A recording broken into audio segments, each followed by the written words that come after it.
Well, what do you do when you fall down? How does your mindset change when it feels like all you do is get pushed right back down?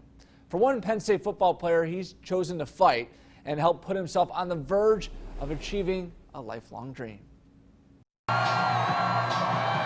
Penn State guard Stephen Gonzalez, it's a moment that does not age, running out of the tunnel at Beaver Stadium. It never gets old. It's always kind of that one thing that Coach Franklin always preaches to us, just kind of obviously stay focused on the game, but enjoy those first 14, 15 seconds of, running out of the tunnel. For Gonzalez, it's an opportunity to honor his father. He was my rock, and, he was kind of like the person I would always go to talk to. Jorge Gonzalez always knew his son had a knack for football. He's like, I really think he's going to make it. At 6'4" and more than 300 pounds in high school, Gonzalez was well on his way until one day at the beginning of his junior year of high school. Kind of the most darkest time of my life, I felt like. It just shattered us. Stephen, we went to the hospital and we were there with him.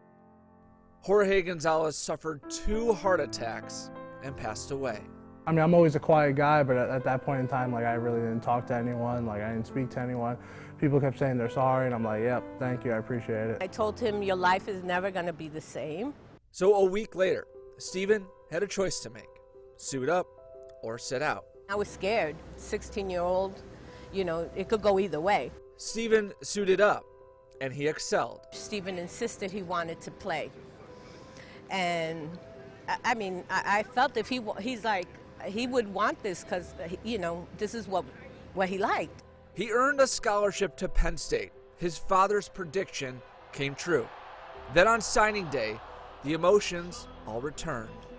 It was tough. I had asked my coach just to put a chair with his name on it, kind of reserved seat for him. So he was there in spirit, I felt.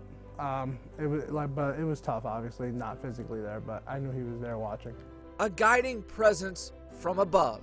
If I'm playing bad, I'll tell him, hey, come on, help me out a little bit here. It's all been about him, and it's all, he's kind of been the driving fuel. In the trenches, it's an escape from the tragedy in his life. Right up the middle and right into the end zone goes Jody Brown. But the memory never strays far away.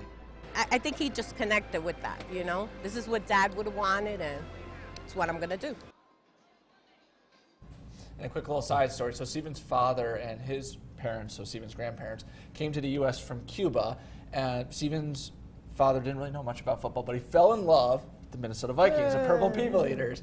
And so the family kind of bleeds purple and gold. So the week after Stephen's father passed, they all went to Stephen's high school game, and the whole family dressed up in Vikings jerseys. When the mom was telling me about it, it was so emotional and whatnot. And Stephen, to this day, still loves the Vikings, and hopefully one day he gets to play for them. He's hoping, in the NFL. So we'll find out later this year. That would be great. That would be wonderful. Great story. Jack. Thanks, Mike. Or thanks, Jack. We'll be right back.